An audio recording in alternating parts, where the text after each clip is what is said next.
these fucking comments for the last 15 minutes.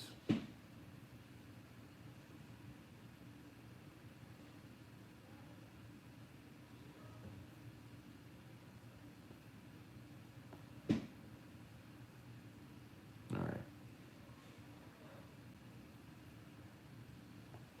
Sorry, y'all. Fuck.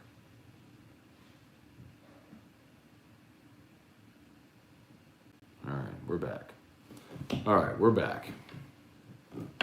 Alex Day, Juan, what's up, man? Ryan Dunn, thoughts on Matt Campbell? I think Matt Campbell is a great coach. The thing about Matt Campbell, which is crazy, is Matt Campbell has rebuffed some pretty big fucking schools to stay in Ames, Iowa. And he's making $4 million a year, which obviously he could make more, but he just re-upped too. Like, this was in March. He just signed an extension in March. So, I mean, not to say extensions are worth shit, but I mean, he's passed on some really significant opportunities to stay in Ames, Iowa. So maybe he wants to stay there and build his own thing. I don't know. Or maybe he knew this was the year, you know, and then after this year, when that team leaves, you know, whatever. Let's see, is that why Finley transferred? No, Finley transferred because his parents wanted him to transfer. They wanted assurances that Orgeron would take Finley's brother, who's a receiver at Ponchatoula, and he wasn't going to do that. And they also thought he wasn't getting a fair shake at quarterback. So Finley didn't want to leave. His parents made him leave. Ryan Vianney, was Durante Jones unprepared? Of course he was. I mean, he hasn't been to DC since 2009. He got schooled on Saturday. I went back yesterday and listened to the comments I made the day they announced the hire. And I was like, look, hope it goes great, but this is a giant risk. I mean, this guy who this goes to show you, like, this defines Ed Orgeron, okay? You go 5-5, it's an unmitigated disaster. After 1 year of Bo Pelini, you have to go hat in hand to your athletic director and say, I need whatever it was, how many millions of dollars to buy out Bo Pelini. I fucked up again. I know I fucked up with Matt Cannon. I fucked up all this time, but I fucked up again. We need to buy out Bo Pelini. Okay. Instead of going to make a sure thing hire, he hires a guy that hadn't been at DC in 12 years, and that was at a Division II school. Like, when Les Miles wins a national championship, the year after the national championship, he had promoted Malvito, Bradley Dale, Pivito, and Doug Mallory, blew up in his fucking face. You know what he did? He fired him after 1 year and went and hired John Chavis, a proven commodity in the SEC. Now, Chavis ultimately, the game passed him by, but John Chavis basically saved Les's job. Got the defense right for 09, 10, 11. Yeah, I mean, anyway. Ed just don't know what he's doing, bro. Dax Jeter, serious question. Is your job more difficult when the Tigers aren't good? So, Dax, no, it's a good question.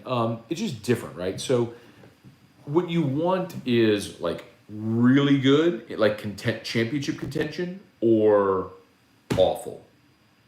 Awful, like they're going to fire the coach, awful. What you don't want is what happened at the end of Les Miles. Perennially in the 9-3, 8-4, not good enough to win, not bad enough to fire. Like, that's the worst spot. That's the worst place to be. Who will be opening day pitcher for LSU this year? I'm going to say Mikhail Hilliard, if I had to pick one right now.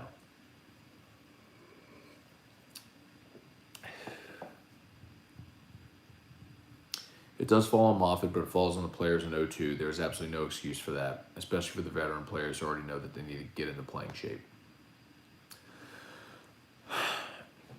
I agree with that as well. Ken Bro, what up, Matt? I like Jimbo too. Do you think he runs the same offense he's always run?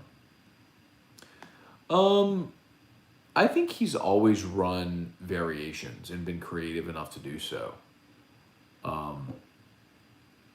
His offense,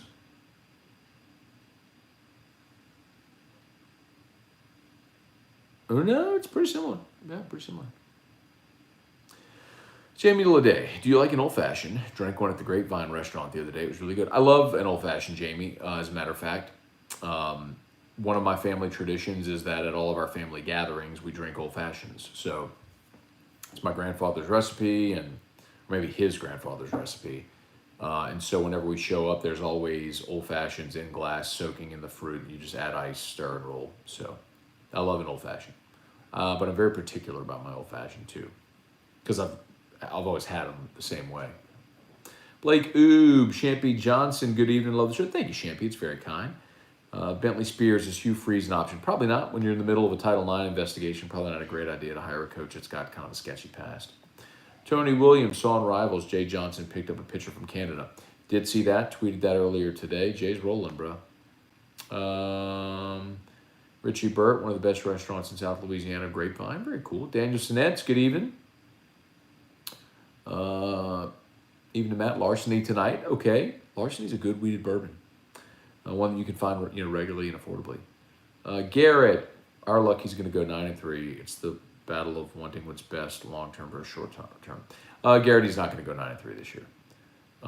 You have a massively flawed football team and a very difficult schedule. I said 9-3, but I had them beating UCLA, so that adjustment would mean 8-4. I think that is the absolute ceiling they could hit this year would be 8-4. And they would need a lot of luck to get there.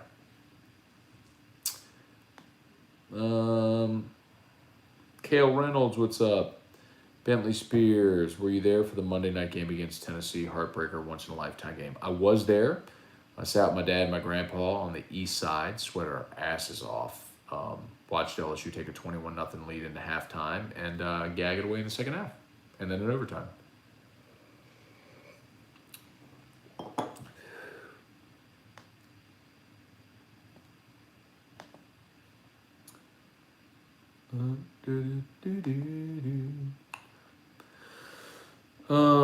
Champy Johnson, do you think the change from 3-4 to 4-3 is hurting the defense? I don't think it is. I think that's kind of an overrated and overstated thought. I think you just have to have the right people, and LSU just doesn't have the right linebackers. They don't have good interior linebackers. I think they have athletic guys coming off the edge. And I also think that we hyped this defensive front, but realistically, look, in fairness, Glenn Logan isn't there, and I think Glenn's a good player. But, Neil Farrell's been around a long time. He's a good player, but I don't think Neil Farrell's like a dominant, top 3-round guy. And then, Joseph Evans is a converted offensive lineman who, is a nice player that I might want as a rotational guy, but not as a starter. I think Jaquelin Roy's going to be really good. Just young. Same with Mason Smith, I think we overhyped him. We wanted it to be good. We listened to the coaches. We talk about how good Andre Carter is and how much depth they have. And the reality is they're just not that good. Kirk killed my last Buffalo Trace. Can't find it anywhere. I'm kind of sad. Buffalo Trace is always a great one, man. Let's see, what about Frank Wilson if Kiffin and Jimbo fall through? You're not going to hire Frank. Well, you know what? I'll put it to you this way, Garrett. Joe Oliva would have hired anybody because he hired Ed Orgeron, a guy that literally nobody else would have hired. Scott Woodward, who hired Kim Mulkey and Jay Johnson, and prior to that, Jimbo Fisher and Scott Peterson, is going to aim much higher. And he's not going to settle on, the defensive line coach that nobody would have hired. Or Frank Wilson from McNeese, who has been a head coach once and got fired at UTSA.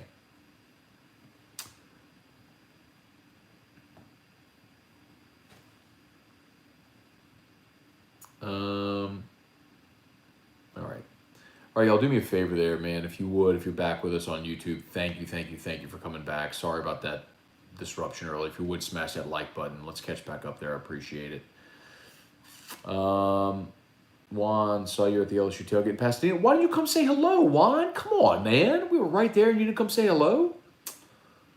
Thank you, Jesse Brown. Star Hill Stunners, Matthew Lusto. You got any Solana in your bag? I do not have any Solana. I am not, Matthew, huge into altcoins. Solana's the one, though, that doesn't seem to give a shit about this recent dump. But no, I do not. I am heavily invested into Bitcoin, Ethereum, Cardano,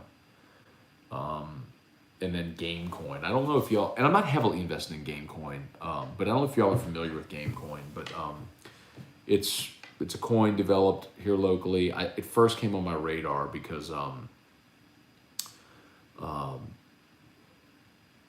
Matchpoint, the NIL platform, Gamecoin was matching with a lot of athletes. So I started doing some research into it. I knew some people who bought it. It started to pump, so I got in. Took a flyer. If it hits big, which I think, judging by some of the convos I've had with some of the people who are invested and are really close to it, they're on the verge of some really big things that could cause that thing to pump massively. So some opportunity there. We'll see.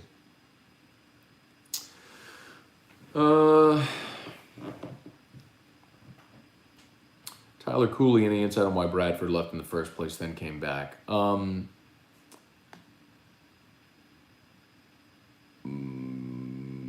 Playing time was part of it. Then there's kind of the other thing that always is kind of involved when it comes to men, especially young males. Alex Day, next coach to win a natty. Will Wade, Kim Mulkey, Jay Johnson, Beth Torino. We all know Edo isn't an option. I will say Kim Mulkey. Because she's already done it. She's done it 3 times. She knows how to do it. She'll turn over the roster. I think you can do it in basketball in 2 years. I think she'll do it.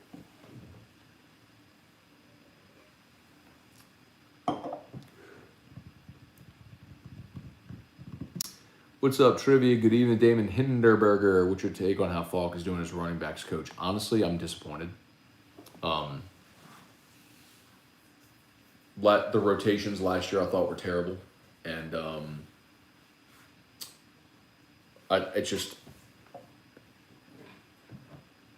it's unforgivable that LSU has a situation where they don't have dudes at running back. I just can't fathom it.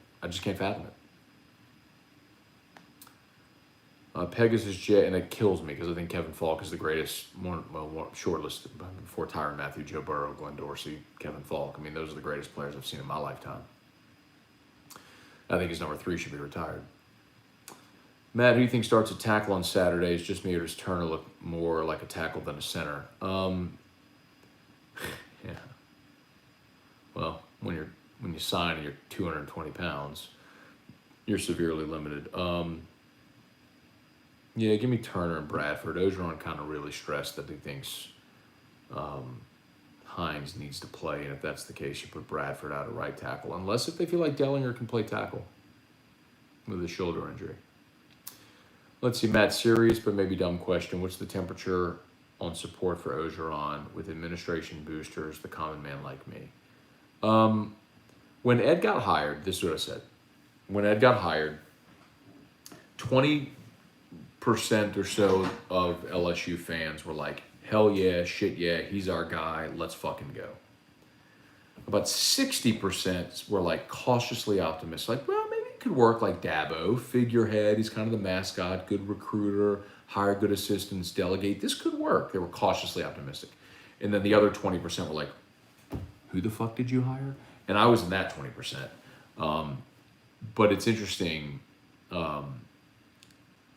now the 60%, the swing vote, has almost all swayed to this side. The 20% are still fucking hanging on. You know, the diehard supporters. But it's like 80%. And listen, man, as far as the administration, Scott Woodward, I mean, Scott's kind of guy that just doesn't put up with the shit. Like, taking pictures in bed with the woman, taking shirtless pictures on the beach with women, being on the video, going up the ladder in the camp with a woman. The day before the LSU UCLA game, you're walking around LA with a woman. It's just like all of that, and then acknowledging you didn't interview your assistant coaches before you hired them. The Sissy Blue thing, which now blows up. It's just, you throw in that Title IX. I mean, he's a disaster. Ed Orgeron's a PR nightmare. And that makes Woodward's skin crawl. I mean, Woodward is aching for the opportunity to fire him. Any athletic director wants to hire a head coach, a head football coach, because that's a legacy hire, man. And he just needs the open door, and Ed's going to give it to him this year. Ryan Dunn, Matt, I refuse to agree with you on the idea that just because you return a full offensive line doesn't mean they'll be good. After Saturday, you were so right. Sometimes y'all think I'm guessing about shit. I'm telling y'all, man. So y'all still think I'm guessing. Like I don't talk to people who influence the opinions I give you on air. People who are way smarter and connected and know.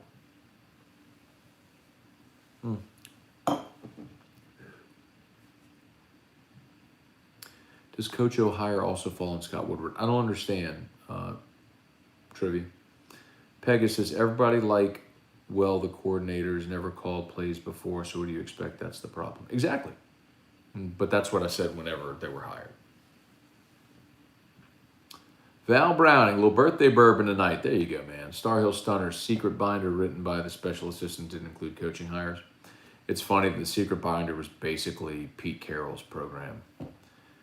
Brian and Andy Penton, good evening. Didn't know if you see my messages. YouTube, cheers. Got my Gatorade Zero Frost. Muso, must have been our hotel because the floor smelled like up in smoke.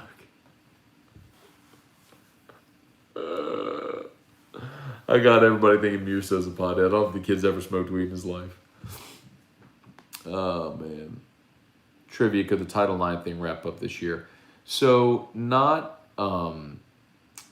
Brett Dagro, what's up? Alan Hurd, what's up? Do you think this will hurt recruiting? I don't, Alan. It's LSU, man. It's a machine at this point. Trivia, as far as the Title IX lawsuits, like the Sharon Lewis lawsuit, for example. The Sharon Lewis lawsuit where she names like 50 defendants. Well, every defendant will have their own attorney. So every defendant has their own attorney, which means every defendant has to go through discovery and every defendant has to be deposed. And, that's going to be a years-long process. As far as the federal investigation, like the U.S. Department of Education, I don't know how long it'll take. But even before that's done, trust me when I tell you there is so much more that has never been made public. And when it does, it will just re-engage this whole conversation. And when you do that on top of back-to-back awful seasons and everything else, it's just going to be like, let's pull the plug. Jake Matern, will Dylan Cruz make the move to center field? Good question, Jake. Honestly, I haven't thought enough about that since the season ended in June. But you know what's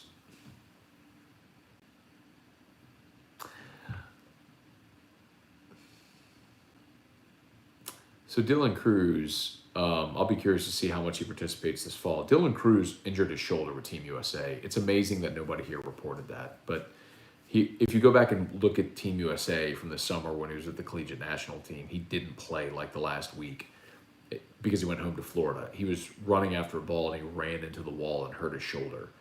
And somehow nobody reported this. But thankfully, they thought he was going to need surgery. Thankfully, he did not need surgery.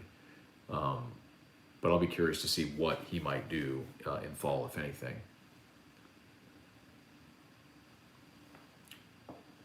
Who's the former player? Defensive lineman, last name Farrell. Everyone said it great mode. That's not a former player. Neil Farrell's still playing. Chase James, hey Matt, stream cut out as you were starting to say your Napier comments. Was really curious your thoughts. Got it, Chase. So with Napier, I think normally I would say if you're LSU, you don't take a risk. You hire someone that's been a proven Power 5 program builder. You eliminate risk. This was the point I made when they hired Orgeron. It's why you don't make that hire. You have sustained success long enough. You've got enough resources to where you can attract a top tier candidate. It's not to say that every candidate's going to work, but at this point now we've seen 3 straight coaches win championships. You could probably hire a baby giraffe to coach your team and win a national championship. So I kind of believe that Napier or anybody else could do it because fucking Ed Orgeron did it. So how can we make wagers online now that Louisiana has made it legal? I've used betonline.ag for years, and I've never been stopped from doing it. Look at you, Craig Dugas. Boot up ball, rip 10 for the poor. There you go. Jesse Brown, Matt, with the addition of Roby for the Saints, does this make our secondary better than last season? No. Jackrabbit's better than Roby, for sure. And P-Rob retiring, you're not as good. Depth there at the nickel spot means Ken Crawley has to step up. No, you're not as good as you were last year. But I think you're good enough. Stephen Cooper, did I hear correctly that Moon Urson is transferring from the team? I did see that. I don't know the reason. I don't cover the women's basketball team too closely, so I really don't know why, but I did see she's transferring. Is Lattimore playing this week? He is. Not suspended yet. Would you keep any assistant coach from the staff? Good question.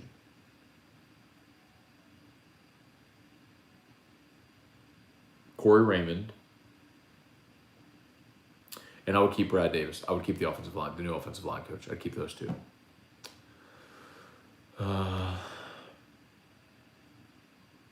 Jay Bohr, Matt, best place to get a really good steak in Baton Rouge. You got some good spots, man. Of course, you got Ruth's Chris, which is great. If you want ambiance, if you want the best environment, it's Rufino's, and it's not even close. We went to 18 Steak in LaBerge a few weeks back, and they had a dry-aged, if you love dry-aged beef, that was phenomenal. One of the best steaks I've had. But I like dry-aged meat. Not everybody likes a dry-aged steak. The texture is different. It's a completely different experience from what people typically enjoy with steak. So if you don't know that you love dry-aged meat, don't get it. But if you know you love dry-aged steak, 18 Steak's got a great one.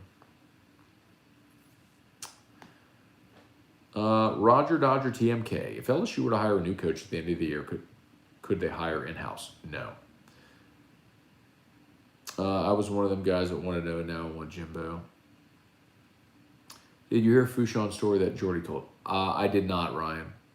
I don't ever get to listen to Jordy's show. Like, I've told you all this, and it's no disrespect. Like, I don't really get to listen to anybody's show. I might catch like 15 or 20 minutes of OTB in the morning when I'm bringing Drew to school. Like, that's about the extent of what I get to hear. But sometimes when I'm in the car, honestly, like I'm making phone calls or listening to podcasts about crypto or stuff like that, honestly. But, so no, I didn't.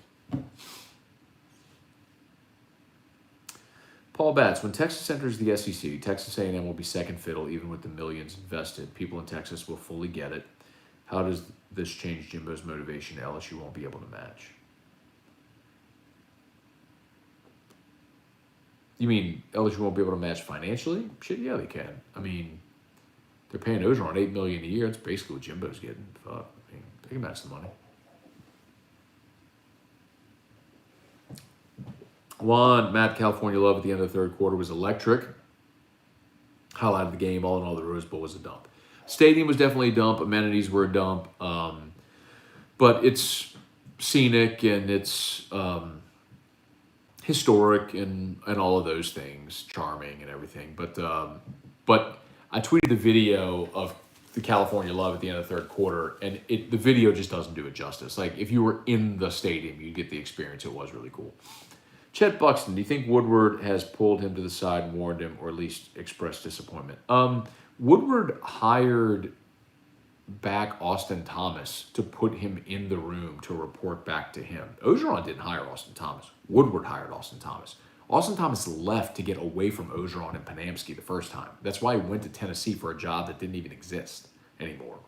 And he ended up going to A&M and then Baylor. And he was at A&M with Woodward, which is why Woodward got him back here and planted him and said, man, like, tell me what's going on in there. I mean, Austin Thomas is brilliant. That's one guy I would absolutely retain.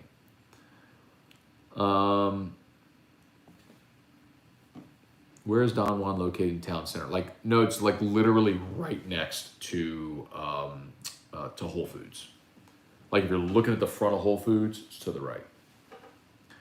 Patrick Email, we're talking baseball in week 2 of football. Does that mean the long season for football?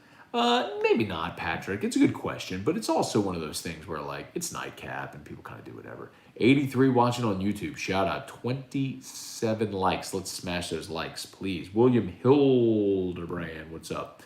A shoe throw from 4 and 6. I'll tell you this, William.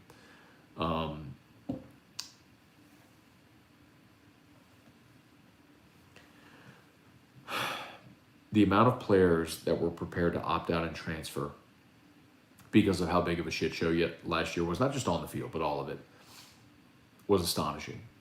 that thrown shoe gave them a glimmer of hope. And then they beat Ole Miss.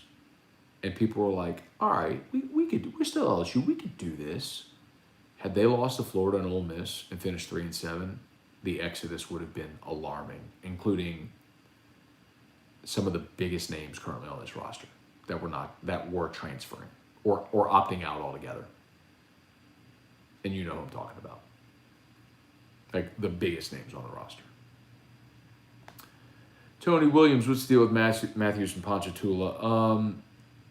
Bama is giving players offer sheets for NIL. So he's friends with a guy who is a linebacker that committed to Bama. What's the fucking guy's name? Y'all know I don't know recruiting. Maybe from DC or something, or Illinois.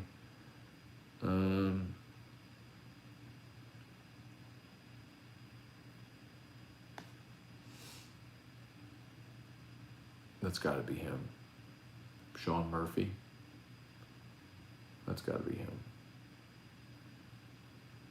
It's a Sean Murphy's this linebacker committed to Alabama. He's from Virginia. That's him. And he's friends with Jacoby Matthews, and basically was telling him how they're getting all these NIL deals and shit. So keep in mind, when Jacoby Matthews committed to LSU, Bama and A&M weren't even in his final list of schools he was considering. He decommitted from LSU that weekend. He was in College Station, and now he's considering A&M and Alabama. Why the fuck do you think he's considering A&M and Alabama? Doug Ashton. What's up, Doug Ashton? Got lights in Coving today. That's great news, man. It's good to see you and Nick this weekend, man. Glad y'all got power back. Thank God. Daryl Juno. So who's the right coach for LSU? I mean, I think a baby rabbit could win a national championship if Ed Orgeron did. Brian Chandler, time for Moffitt to go? I don't think so. Andrew Brister, what's your favorite non-Louisiana team football moment? Oh, non-Louisiana team. God dog it.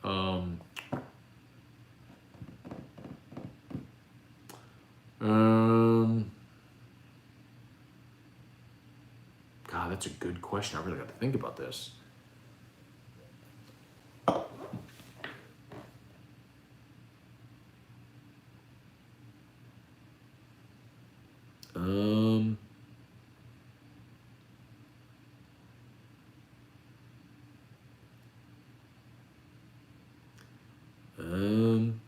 I don't know. I have no idea. I really have to think long and hard about that. Adam Zander, listen to Scone and T, was awesome, was LOLing when T-Bob started to lose his shit and cursed. Yeah. He said motherfucking Tom Herman. I was like, you brought up Tom Herman. I didn't bring that up. Shannon Maggio, what's up? Joshua Toussaint, way too early. If we're talking ex-head coach, I'm going PJ Fleck. He just signed an extension up in Minnesota, too, which is so weird. William Hildebrand, can't run, can't stop the run, no excuse with that level of talent. You know, William, the thing is, like, yeah, they got that level of talent. They just don't have that level of talent at the line of scrimmage, and that's where they got exposed. They got receivers and defensive backs and all kinds of guys that can run real fast and stuff like that. They just don't have it at the line of scrimmage. Jeremy Hayes, is Kiffin a possibility? I'd love to think so, but I think the same reason they didn't hire Kevin O'Sullivan to be the baseball coach is why they wouldn't hire Lane Kiffin to be the football coach. Grant Wallace, with the amount of turnover from 2019 and COVID 2020, even in the new hires, if the new hires are home runs, do you think the amount of change in 1 year would be difficult for anyone not named Nick to overcome? Irrelevant.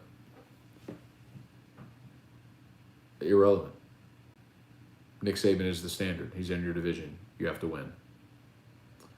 How about Lane Kiffin? All right, talked about that. Any word on Logan? He's going to be out for 4 to 6 weeks.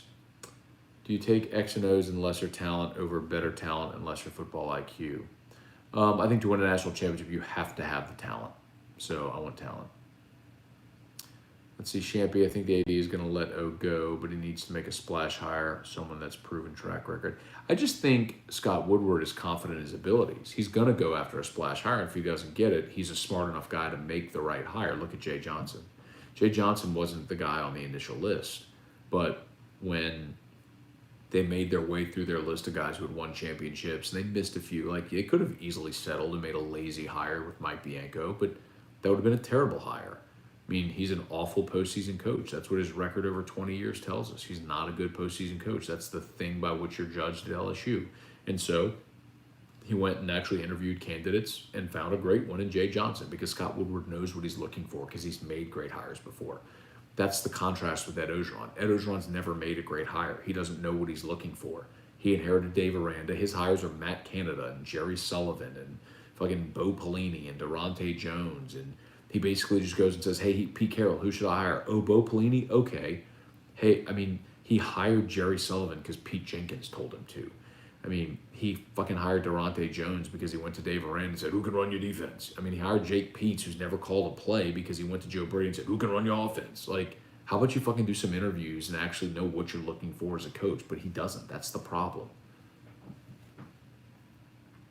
Ricky Lambert, what's up? I will say I miss Hanny on radio, daily, the wise sage of LSU sports.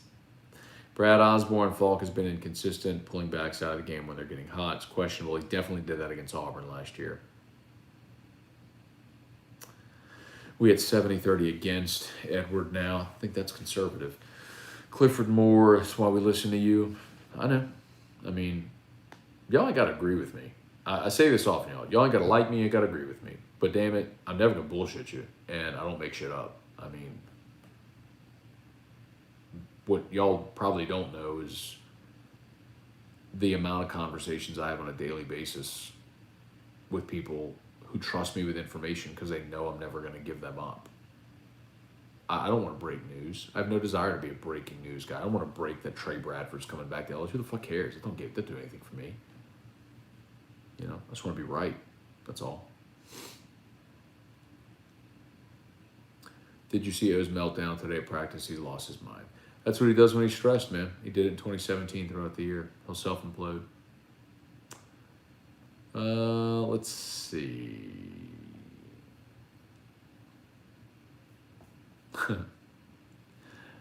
Ethel Martin, so O gets no credit for 2019. Ethel, you should go listen to the podcast I did with T-Bob Bear called Scone and Tea. You should listen to that. The apologists have switched from he's one of us to it's the first game of the season, let it play out. Justin Reyes, does Ed not interviewing hires and making unproven hires fall on Woodward at all for allowing Ed to proceed with it? I think as an athletic director, you empower your coaches to run their programs. I will tell you that Ed Orgeron wanted to hire Brian Nielsen from the Saints, sight unseen, and Scott Woodward stepped in and said, no, you're going to interview candidates. And that's whenever they interviewed Marcus Freeman. And they offered Marcus Freeman the job, and ultimately he picked Notre Dame.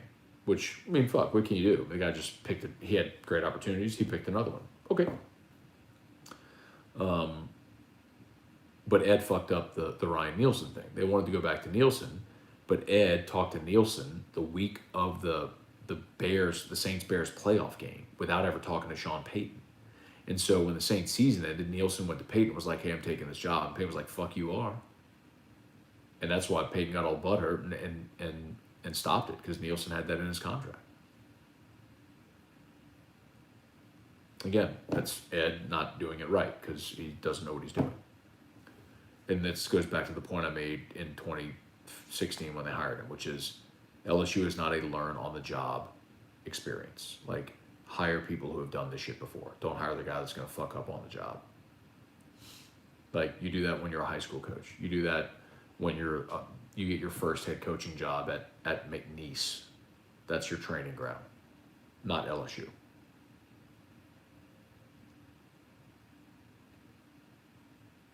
Ragnarsson. Things will get interesting if they struggle against McNeese. I don't think they will. Defensively, they might, but they'll score it as many as they want. Pat Huseman, what saves Ed's job? You got to go 9-3. If somehow the rest of the way he manages to go 9-2 and finishes 9-3, I think that would do it. Craig Dugas is a glorified cheerleader, not an X's and O's guys. People are finally starting to see through the BS. Did it take this long? Baby giraffe. Can we have Kyle Williams on? I'd love to have Kyle Williams on. 8 wins saves his job. Wouldn't be surprised if he still gets canned. 8 wins is not going to save his job, man. 8 wins is very tenuous.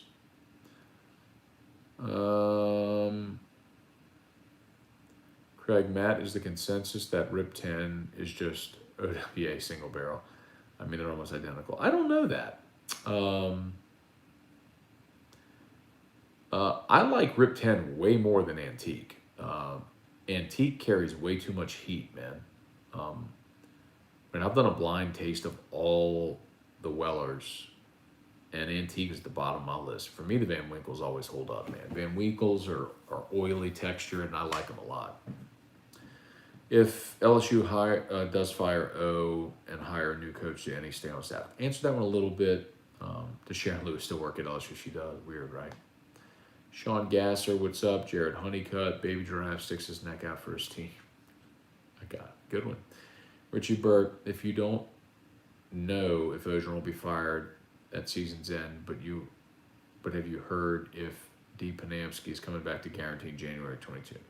I can guarantee you Derek Ponamski will never work at Guarantee again. At least not as long as current management is there. Let's just say on the way out the door and when he was early in his tenure at LSU, he burned a few bridges.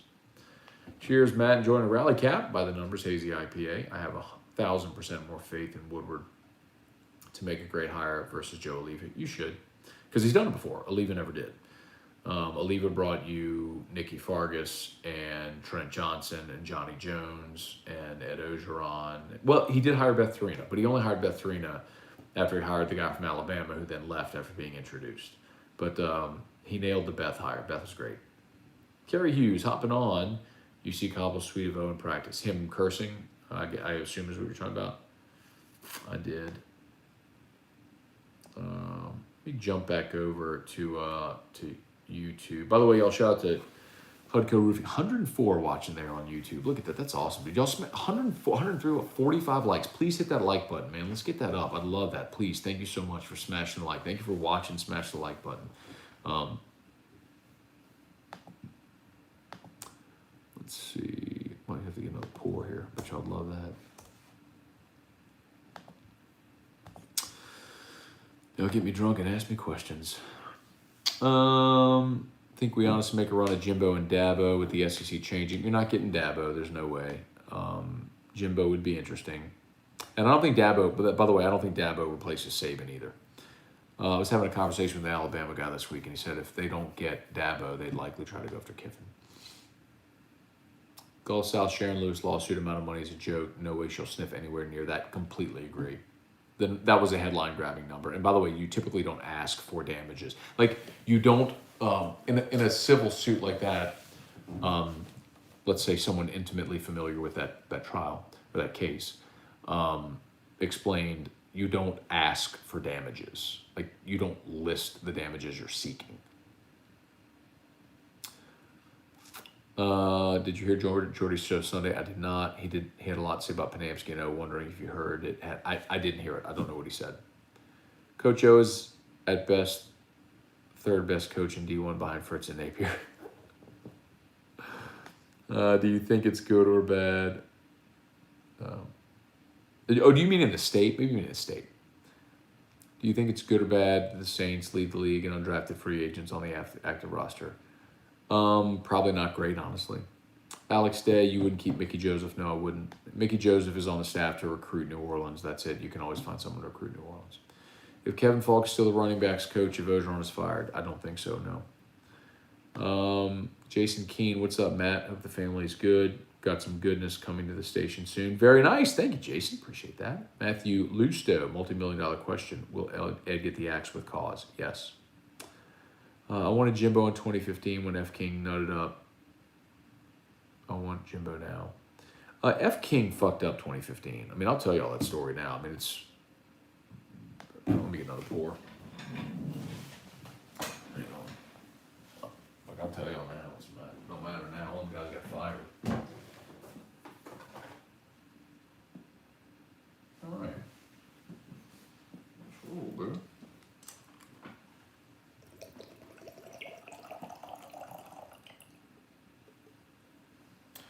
Gather around the campfire. It's time for story time with Uncle Matt. So in 2015, Joe Oliva went and pursued Jimbo, and had a deal done. They had terms agreed to. And Oliva went to King Alexander to say, we got the deal done, here's the terms. King didn't give him a response for 3 days. So he finally says, okay, because they're going to have to buy out less and then pay Jimbo. It's going to be a big, big financial nut to crack. He goes back to Sexton, and Sexton says, well, now that I know you have no leverage whatsoever, the price just went up. So then Oliva had to go back to King and say, hey, they just raised the price. King said, nope, not doing it, pull the plug. That was the Wednesday before Thanksgiving. Everyone thinks that the fucking decision was, they had a board meeting at fucking halftime of the A&M game, and that's when they voted. It's fucking bullshit. The decision was made Wednesday. They did tell some of the board members at the game, hey, Oliva in the post game is about to go announce Les is staying. So that's how that went down. But that's your athletic director not being in lockstep with your AD to make sure you have your shit in line to finish that deal. Don't even get me started on 2016. Ryan Dunn. The Fouchon story was O approached some guy at the camp because he thought they were talking shit about him. Kid recorded the interaction. The guy sent it to LSU administration. Apparently, it was a booster. There's a lot of stories like that.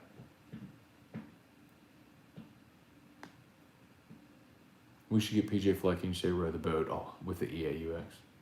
Paul Batts, Rose Bowl is like Fenway. You don't go for the modernization. True. Star Hill Stunner. Sounds like Jordy's also been blackballed by the special assistant Coach O. Hey, man, listen. The reality is when Jordy was hosting OTB and Orgeron was going every week, you play ball. And now, because Orgeron and the coaches won't go on Jordy's show, because I guarantee has the contract is preventing that, Jordy can rip. So he does. That's why, personally, I don't want to have relationships with coaches, because I don't want to have to bullshit my audience just to have a coach give cliched bullshit answers on my show once a week. So I would rather not have a coach on my show, because fucking interviews aren't that good anyway, and be able to say what I want. So, do you assign any blame to Woodward for the extension he gave O? You got to remember, Eric, and I need to get his contract. He probably had something in the contract where if you won a national championship, you have an escalator where you get an extension and a raise and whatever. So, like, that was, I mean, it was probably in his deal that he got the new deal. Paul Batts says, do say blackballed since his video went viral. I don't think so. I do know they were pissed about it, but whatever. How about be pissed at the fucking idiot walking into a fucking stadium with cameras everywhere, yelling at a fucking dad and his 3 kids and saying sissy blue shirt? That's because your coach is a moron.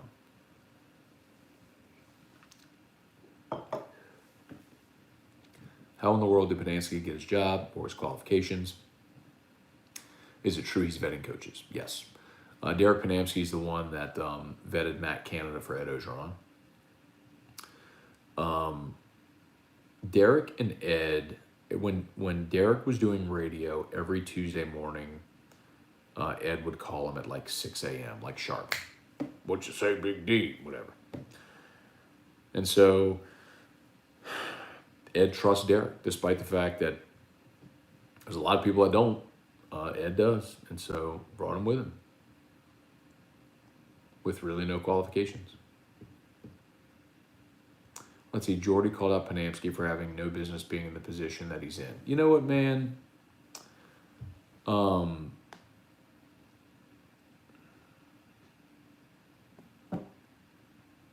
I would need to. I don't want to comment until I see it. I want full context of what Jordy said. I'm not just going to take a line and then run with it, because I didn't see it.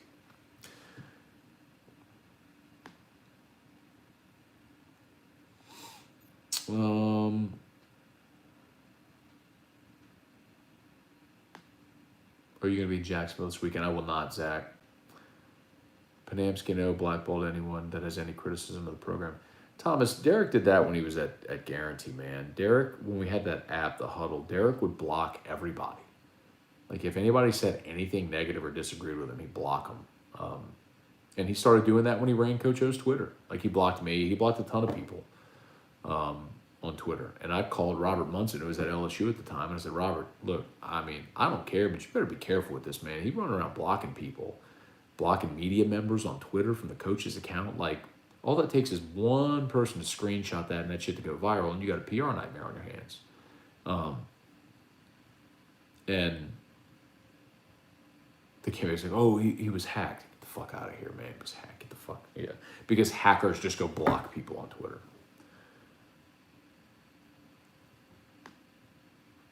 Danny Bray, just got power today. There you go, man. Been moving back the last few hours. Happy to see that, Danny. Losing recruits due to NIL. You are a fan of NIL. I am a fan of NIL. Play ball. What's the problem? What are you bitching about, Patrick? Play ball. That's the game. Play ball. Fucking feed money to recruits under the table. I mean, how do you think Leonard Fournette ended up in Baton Rouge? I think Vidal Alexander ended up here with his dad working a no-show job. Come on, bro. Play ball. You got a fucking basketball coach on a wiretap talking about a damn strong-ass offer. Get out of here. Chet Buxton. Did Woodward feel obligated to give O a raise? Again, I think that was in his contract. Kick six has to be the best non-Louisiana football team moment. Okay, I'm down with that. What about Clemson beating the shit out of Alabama in the championship game? Has Saban ever made a bad coaching hire? Good question, Bobby. I really don't. I'd have to dig into that. Was Brian Daboll a good hire? I don't know.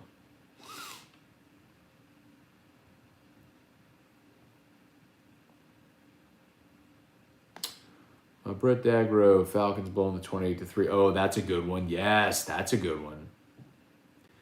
Laura Guillot, did anyone talk about his 2-12 record of trailing at the half, incapable of halftime adjustments? Randy Johnson making the bird explode. But they said, I think it said non-Louisiana football moment. With all these black balls, Coach O sounds like an insecure beta. He is. He is the most insecure coach that I've ever covered at LSU, by a mile.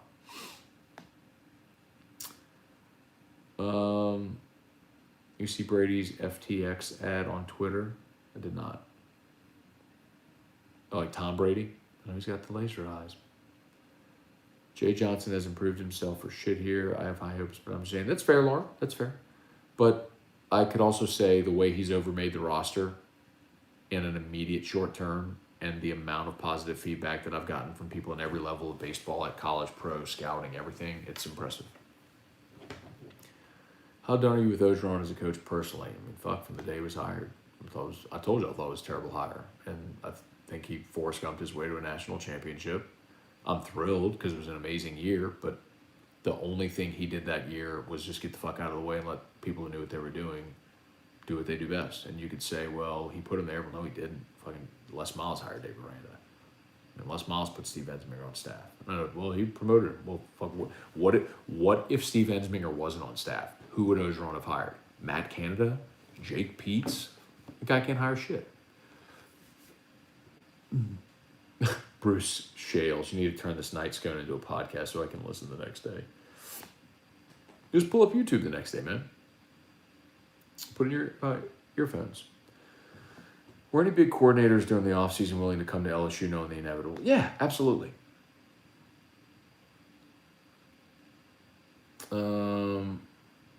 Why does T-Bob make so many excuses for Edo? I don't know, man. He probably says, why does Matt shit on Edo all the time? I mean, part of it is we all have inherent bias. T-Bob played at LSU. His dad has been friends with O their whole lives, and O goes on their show every Tuesday. So, I mean, you are going to be inclined to bias. And you could flip it on me and say, well, Matt, you hated the O hire from the beginning, so you're always going to be more hesitant to give praise. And that's fair, too. That's absolutely fair. But there have been times I've given him praise. Like, I thought 2018 Georgia was a fucking awesome win. Flat out coached Kirby Smart that day. Awesome.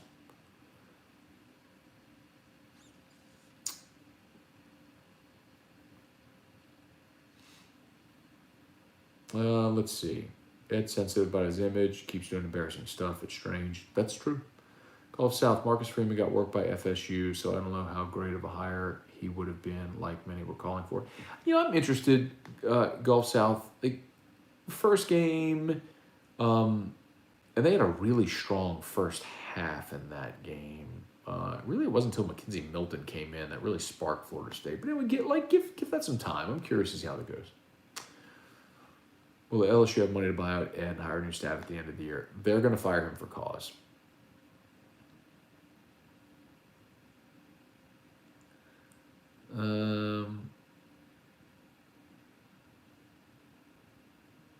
Hey, Roger Dodger, you're not wasting time, bro. Nobody's wasting time. Let's see. I love Scott's hire so far. Mulkey, Jay Johnson, and Sion. I don't know Hudson, but soccer's number 7. That's cool. Matthew Lusto, you pour, I pour. Michael Porter, Matt, what'd you think about Stingley Sr. telling the fans to be nice, or he and Sting would pack up and leave? I didn't see Sr. say that, but suffice to say, the way last year was going, it wouldn't surprise me if Junior did. But I didn't see what Sting said, what Big Sting said.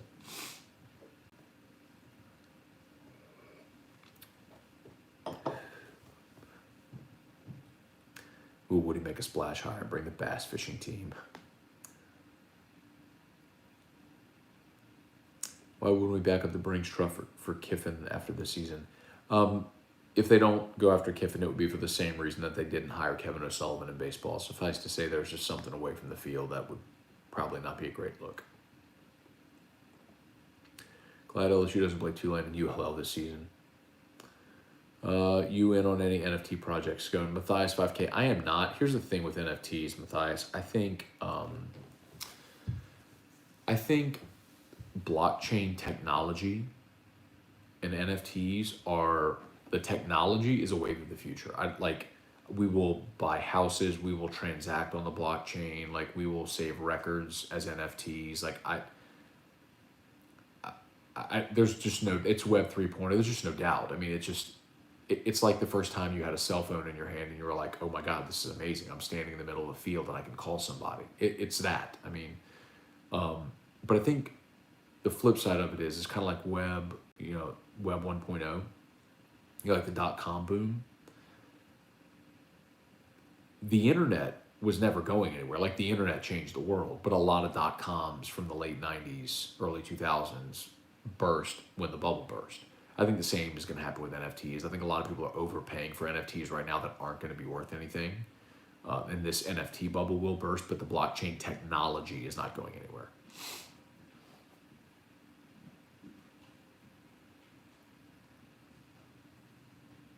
I love when you pull the shit out of the closet we didn't get to hear. David, Bode, and Matt, where can I watch Scone and Tea? We didn't do video. It's just an audio podcast right now, but a lot of people have been requesting video, so I think moving forward we are going to do video. Why does Orgeron learn from his mistakes? Craig, Scone and Tea, first episode grade, second episode fire. So did we peak at our second episode? Let's see, Patrick email, you have Will Wade on your show. Patrick, the big difference is I can have Will Wade on my show and I can still be critical of Will Wade. I don't mind having a coach on my show, that's fine. But I'm not going to have a coach on my show with the expectation that if they come on the show, I'm going to be nice. I won't ever be critical. That's the difference. That's the big difference. I've been critical of Will plenty, and he knows it. But he doesn't give a shit because he's a fucking man. He doesn't care. He knows I'm a radio guy. He doesn't give a fuck. Like he's making millions of dollars and coaching his team and running his program, and he knows my job is my job, and as long as I'm fair, I mean, it's the whole thing. It's just talk to anybody in a position of authority, and they'll say, don't be an asshole, just be fair. Like if you criticize, okay, just be fair in your criticism, which I always am. I mean, I try to be anyway. Troy Plummer, come on, people hit that like button. Where are we? 115 people watching, only 62 likes. Man, I'd love to see that number get higher. Paul Batts, he blocked you on Twitter. He blocked a lot of people on Twitter, Paul. I'm going to tell you, Clay Travis had it. Clay Travis had an awful lot of screenshots of people that had sent him screenshots of being blocked by Orgeron's Twitter account. And ultimately did not run a story on it, but could have.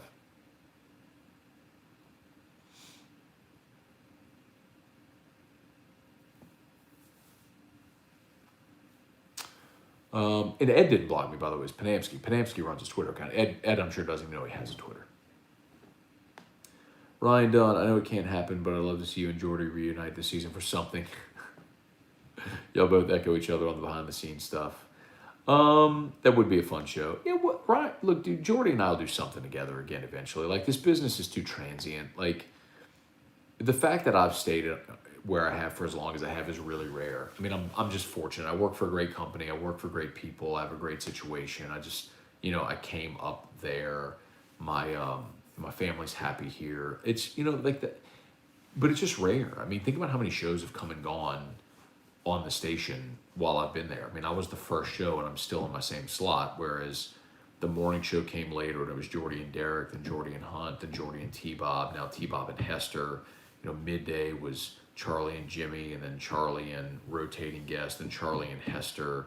You know what I mean? Like, now it's Hunt and Hill, and for a minute there was Musso and Mari. Like, it's transient, man. It's just the nature of the business. It's rare to be a staple in one spot for a long time, but like, eventually Jordy and I will work together on something. It's just the nature of the business, man.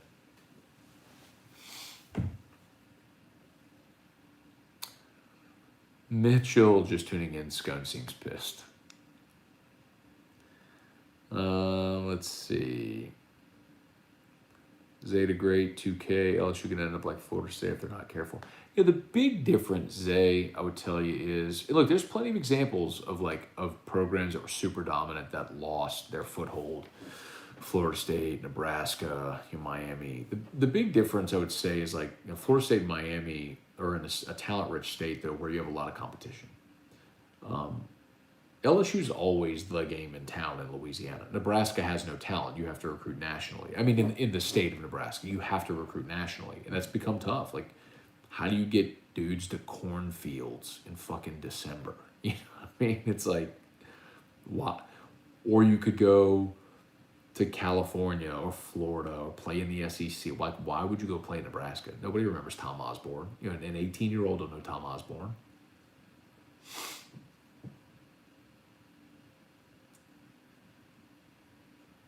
Brian Dayball seems to be doing okay at the Bills. For sure, Alex. No doubt. I just don't know about an SEC coach. You know what I mean? Like college. Some guys are just made for the pros. Don't know. Bruce Shales, please give us the story on 2016. Someone will write the book one day. Let's see. Aranda brought in Bill Bush. Bush had a personal relationship with the Burrows. That's true. I'll tell you all that story. Aranda, well, I don't know if I want to tell you that story, actually. Never mind. Because there's a piece of that that's no bueno.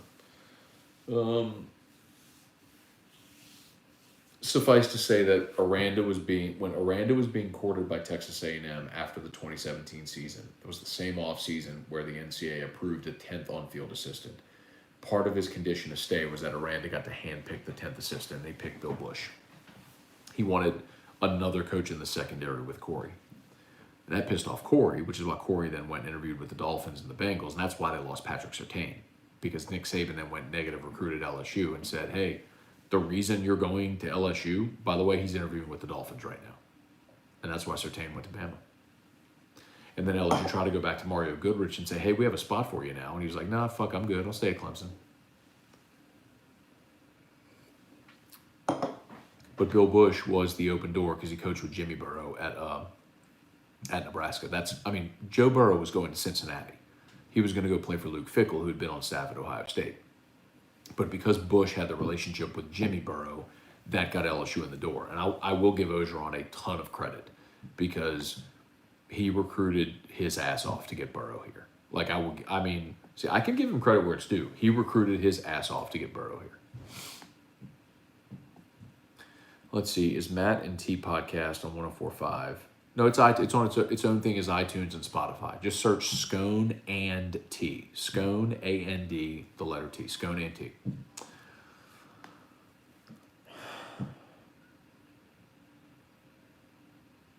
Paul of that. It's iTunes and Spotify. It's really good. They found something with the podcast. What y'all think? I don't know what would work. I've been doing this long enough. You don't think I would know a Scone and Tea podcast would work?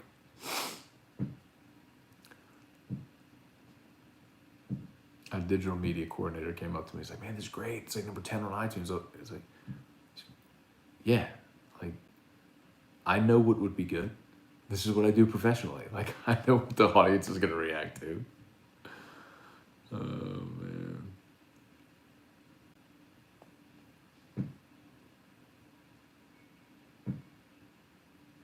Jared Oakwan, you ever miss your segments with Condon? Yeah, I love Condon. Condon's my guy. Iowa State this weekend. Boy, it's a good game, huh? I don't know. I picked Indiana against Iowa last weekend, and Iowa rolled them, bro. The game's in Ames, though. Probably Iowa State. Father-in-law needs to use the landline. That's true, Joel. He does.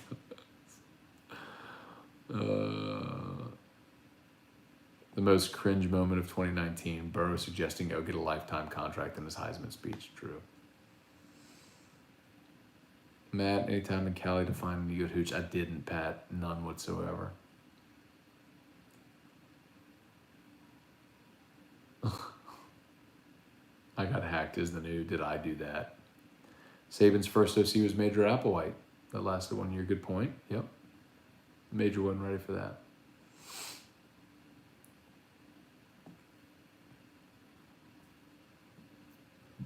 Let's see, up to 75 likes, still 119. Well, look at that. We're growing on YouTube. Is Facebook and Facebook still hanging on at 66? Y'all just love to listen to me drink and then and tell stories, huh? Y'all know I drink a little whiskey and then y'all ask me questions. I answer whatever y'all want. There's still some stuff I'm not going to say. Where are we?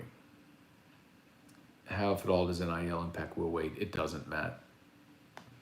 Chet Buxton after last season and last game. And by the way, because Matt, the reason is it predates NIL. And then also remember, NIL is for services rendered. There's still no pay for play. You can't just pay student athletes. Like there has to be a service rendered for the payment.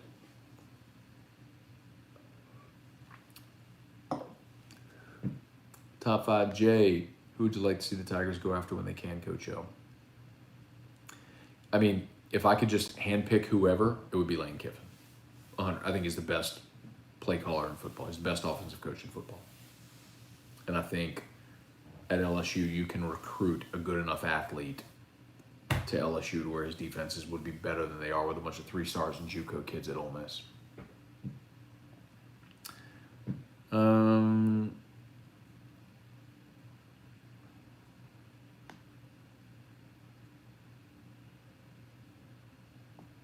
If the season goes south, do you think they'll have opt-outs during the season?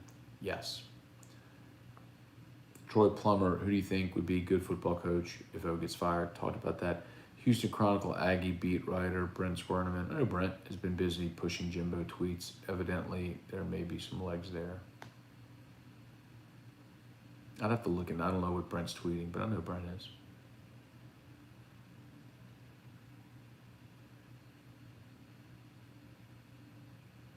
Like button smash. Thank you. Let's see, Gulf South. How did Woodward have O'Sullivan as a target for months? Didn't know his off-the-field issue was going to be an issue until like the day before he was going to announce him. That's a big fumble. So it's not Gulf South. A lot of times you only learn stuff like that when you go through the vetting process, which is why it's important to do things covertly. Which is why I popped off at the fucking podcast morons that started chirping about O'Sullivan because they had that thing to the damn finish line. And then 3 months later, the fucking jackass podcast people who think they're onto something go splurge, spill the beans. And then O'Sullivan's sitting there in the fucking press conference at the SEC championship game, gets asked about LSU, and that's when he was like, I'm out. Loose lips sink ships, bro. Everybody's got to be a fucking journalist. Everybody's got to be a fucking reporter, man. Everybody's got fucking sources. Everybody's got to break news. When you don't realize breaking news doesn't do shit for you. unless if you're Adam Schefter, unless if you're one of like 5 people in the world, if you're Schefter, Woj, Rappaport, like fucking that's it. That's the list. If you're those guys, you are the breaking news guy in major sports. Other than that, does anybody remember who the fuck broke the news that Missouri was coming to the SEC? Because it doesn't matter. People just want the news. It doesn't matter who breaks it. Just shut the fuck up.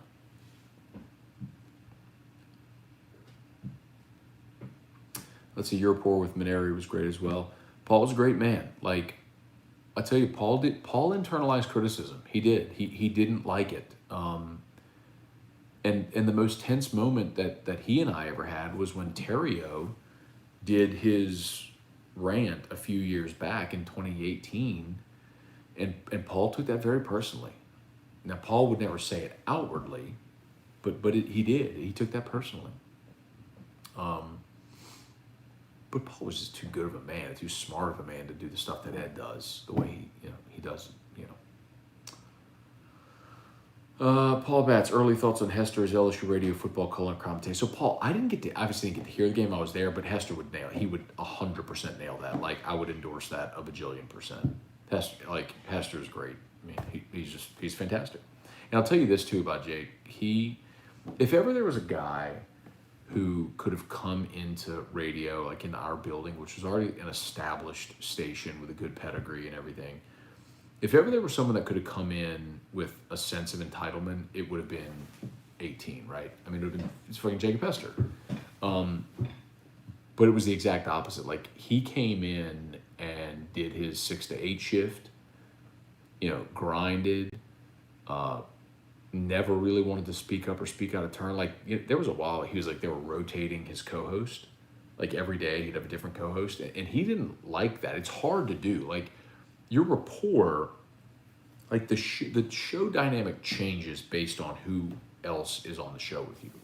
So, like, rapport matters. And if you're changing a co-host every day, your show is literally changing every day. And he didn't love that. And I told him, I said, Hester, bro, the show is called Hanging with Hester. You need to open your mouth and tell them, like, you don't like this format. You don't want to do this. And he wouldn't do it. Like, he just head down and grinded, man. So, no, Jake's great, man. Like, yeah, no, he's fantastic. I think he would be awesome. Whenever Doug Morrow retires, that's easy. Hester, done.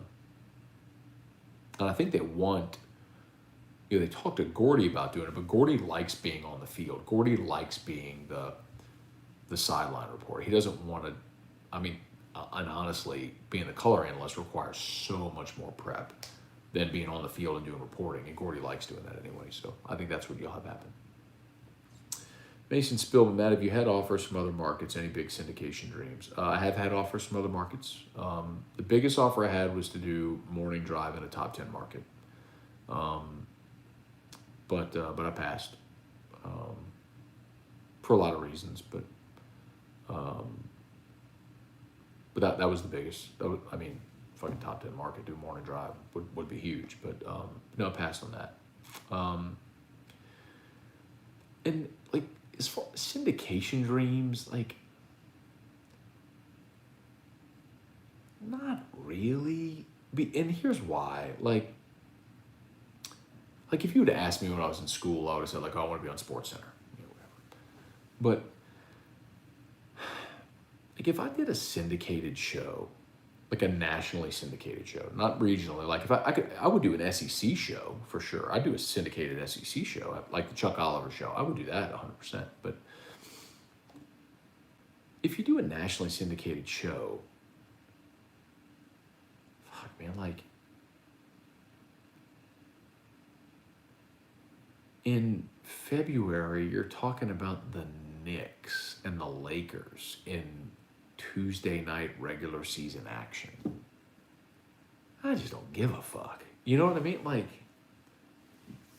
national shows play to the large population bases. So they talk about the New York teams, the LA teams, the Chicago teams, and then interesting players or like that, like the Cowboys, or if Joe Burrow's the number one pick or Trevor Lawrence is the number one pick, like they'll talk about that guy. But it's like, I just don't want to talk about that. Like, fuck, don't want to talk about the Knicks for. Let's see, does HUDCO install metal roofs or just shingles? We absolutely do metal roofs, 100%. Shoot us a message, hudcoroofing.com. Or you can message me personally, matt@hudcoroofing.com. We better get a watch along with Hawaiian Shirt Drunken Handy soon. He's free. Hunt Palmer, what's up, Hoont Palmario? Hunt and Hill Show sounds pretty good. What's up, Hoont? Paul Batts, you and Jordy were really good together. I always remember y'all's Alabama halftime and post games. I enjoy doing that with Jordy, man. Eric Wilder, agree or disagree, appreciate all the content. We need the escape from storm coverage, politics, COVID. Yes, sir. Ryan Dunn. Would a whiskey and wine work with Josh Ennis? Absolutely. But I wouldn't do a split screen thing. If Josh were here, Josh and I work well together in the same way that T-Bob and I work well together. Just the dynamic of the show works. You know what I mean? Like the dynamic is interesting, is what I mean.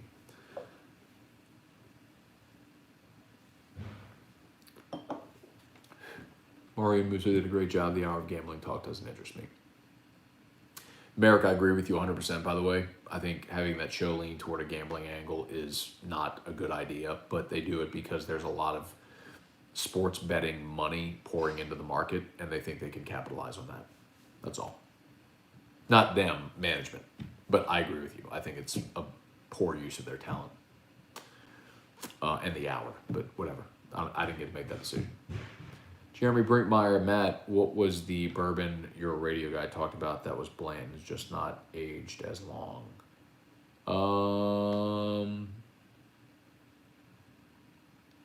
Today? Were we talking about Rock Hill Farms? No, Heaven's Hill maybe? I don't remember, sorry. Jesse Quinn, is Roe going to be on Whiskey and Wine? Supposed to be, yes. Yes. Oh God. Apparently I've been doing a workout for 5 hours and 26 minutes. 5 minutes and 26 seconds, sorry.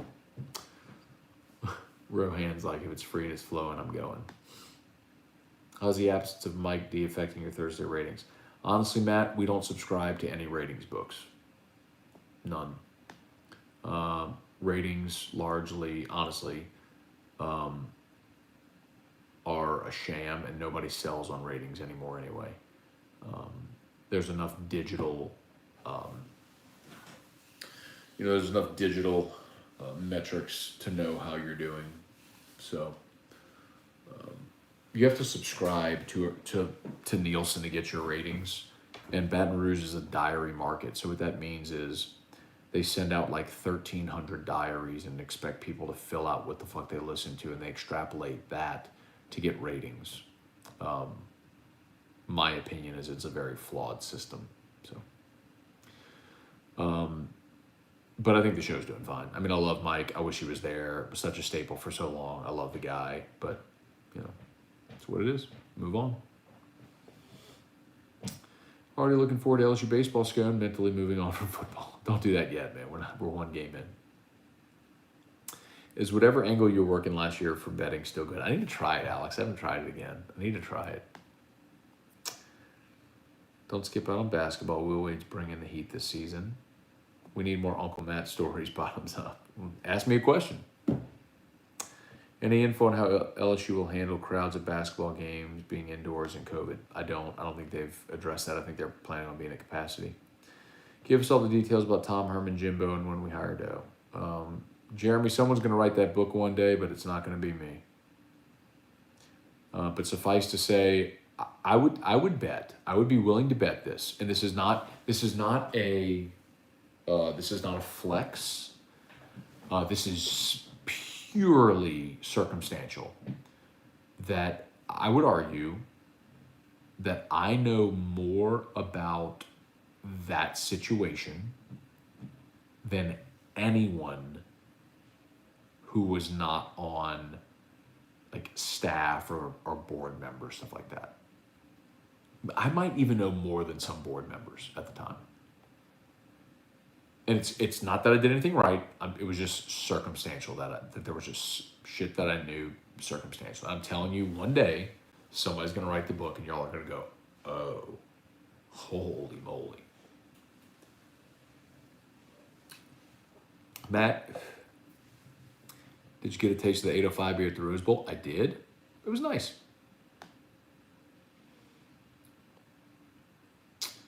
Will LSU ever play zone again? God, I hope not. Or I mean, I hope so, especially against fucking Mississippi State. Matt and T-Bob could do a weekly at-work reality show. Y'all are some characters together. I know LSU has money, but does Ole Miss, if LSU wants Kiffin, can we wait a bidding more? Yes, absolutely. Who's the credible college football news guy? That's kind of the point, right? There isn't really like one giant college football breaking news guy. I mean, there's guys like Brett McMurphy who I think do a good job.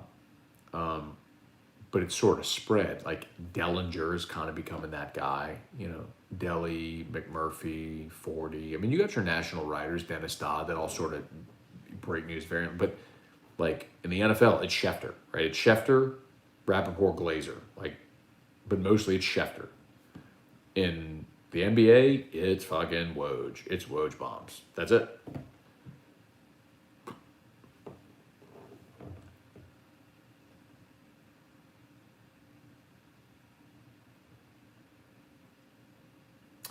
I can see Matt in Houston on Sports Talk 790. Houston has a shit ton of LSU fans.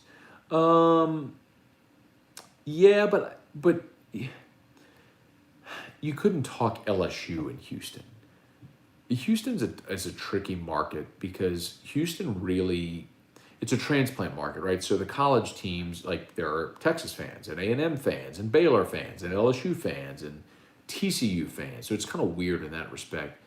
And they really don't care about the Rockets and the Astros. They only care about the Astros recently because they're winning. And they cared about the Rockets whenever we lived there because like they were trying to court, I think, Chris Bosh or somebody like that, or Carmelo maybe. You know, but when they were in the Western Conference Finals, people were paying attention to them. They had Chris Paul and James Harden and all that shit. But like really the only thing they really care about in Houston is the Texans. And 610, which is the Texans flagship, really has that market cornered. So it's really hard to win in sports talk in Houston, honestly. Potty mouth Scone for the W. It's Nightcap, bro. Say whatever I want. Am I crazy to think Ole Miss could go 11-1? Nope. Why can't guys who call games also give picks on the game? Yeah, that's a good question, man. I'm not really down with that. Maybe just so they don't have the inference of bias on the broadcast. But I agree with you. I don't think it's a big deal. Rob Sense, what's up? Juan, what's been the highest honor of your professional career?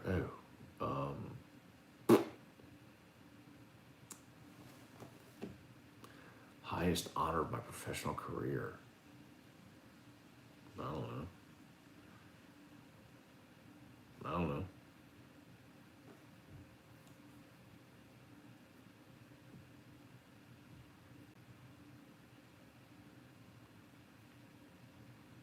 The stuff I'm probably most proud of is like Katrina coverage when I was doing news radio in 2005. But the highest honor, I don't know, y'all. And I've won a lot of awards and shit, but I just don't care about awards. I really don't. I just want to make money. I mean, honestly, I like what I do. I'm fortunate to do what I do, and I grind to make money because it's just all about. Not because I want to buy shit. Like I'm really not like a materialistic. I shop at fucking outlet malls, and you know, I love my Volkswagen. I don't need a Mercedes. I don't need to wear super expensive shit. I don't like. That's not really my thing. And if you are, by the way, no judgment here. I mean, I have expensive whiskey. You know, it's just everybody has their own thing. I just like the freedom that comes along with having financial independence, and then Drew. I mean, really, that's it. I always told y'all, bro. I think I've told y'all this before, but for me, like, I've told this on Nightcap before, but I'll say it again. When we were in the hospital with him every night, and we couldn't stay in the hospital with him, so we had to leave him every night for 213 nights. We had to leave him. And every night I would kiss him, and I would say, me and Eric and Drew, we'd pray over him every night, and then I'd kiss him, and I would tell him, meet me halfway. And I would always say, I would make that deal with God. I said, you keep me upright and moving, and I will fucking do whatever to give him everything he needs to be whatever the best version of himself he can be. And that's the deal I made with Drew. I'd say, man, just meet me halfway, bro. You keep fighting, I will give you every fucking thing you need to be whatever you can be. So that's it, man. That's just, we will never, that's why I work as much as I do. Like, we will never, ever, ever have a point where, like, there's a medicine or a treatment or a therapy or anything he needs where I go, we can't afford it. I'll never be that. It'll never happen. I will die before that happens. Like, I will literally die before that happens. So that's my deal with my boy, man. So anyway, so that was really deep, but you asked me about like an honor. That's just my point. Like, I don't work for awards or honors. I don't care about them. I mean, I've had a lot of them. I've won a lot of trophies and 225 and some shit, and that's nice. It's very nice to be recognized. It is, but that's not. I don't really care.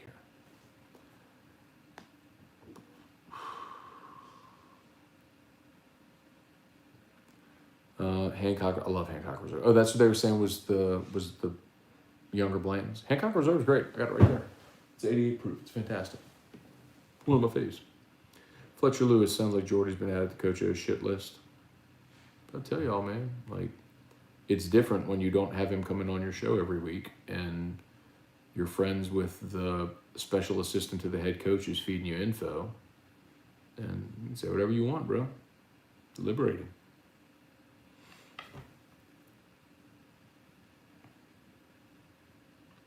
So ready to see Don Juan Rohan. Rogo or no Rogo? I think it's going to be a Rogo. Cutting it close though, aren't we? Will Burton, guy from Coastal, Jamie Chadwick, Mason Spillman. I remember being a kid filling out Nielsen ratings for cable TV with my mom. Still do that, man. It's crazy. You said you turned down a top 10 market offer. What ranking is BR? I think Baton Rouge is 80. Upper 7. Let's see. Baton Rouge market ranking. Baton Rouge is number 94. This was in Nielsen 2020. So we're number 94. So you can go look at the top 10 and you can figure it out. This is one of those 10.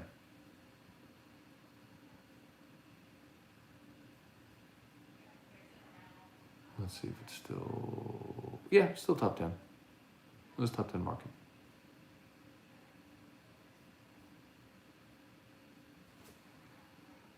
I was like Bruce Feldman. So Feldman is O's mouthpiece. So Feldman wrote the book Meat Market where he interviewed Orgeron. So if you ever see breaking news from Bruce Feldman that involves LSU, he's getting it directly from Ed Orgeron.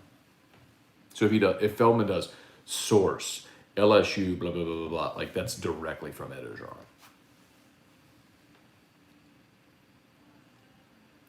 Let's see, Paul, 610 in Houston Chronicles, John McClain.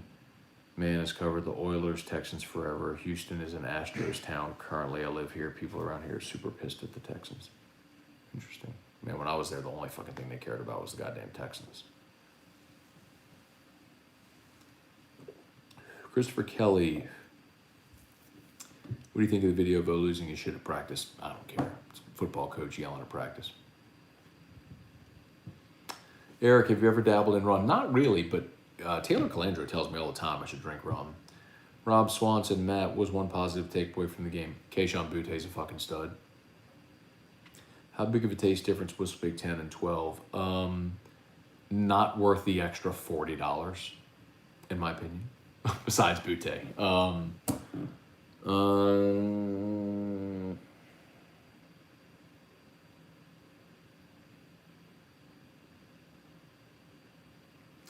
Cade York made a 51-yard field goal. Trivia, great show tonight, but I got to go. Doing my pilot thing in the morning. There you go, Trivia. Appreciate you, man. Thoughts on Luke Fickell? Okay. Yeah.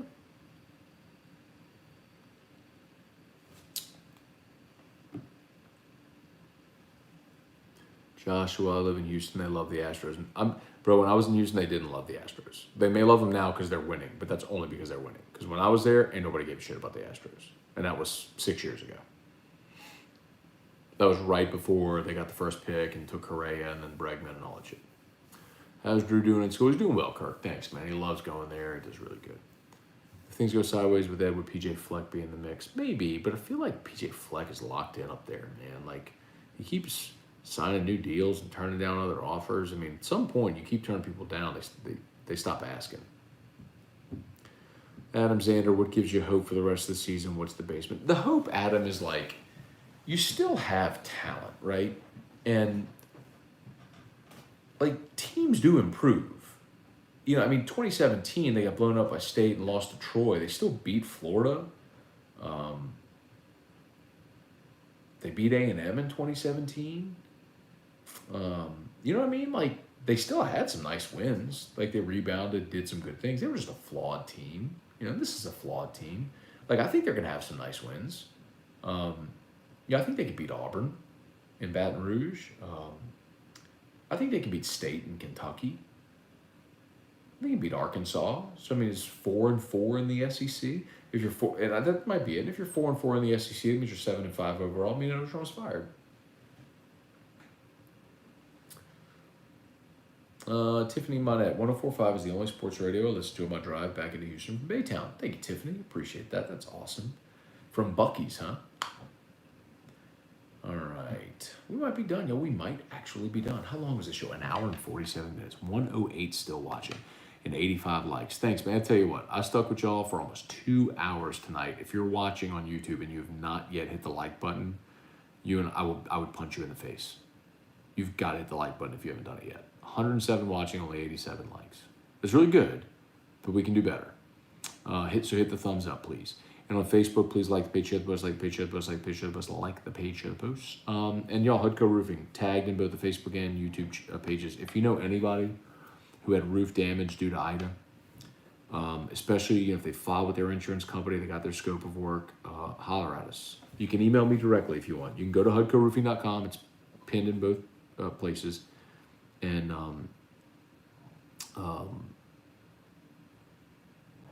you can fill out the Ida form right there at the top of the page, or just email me, matt@hudcoroofing.com, matt@hudcoroofing.com. All right, y'all. Y'all have a great night. Thanks so much for watching. We'll see you. Peace.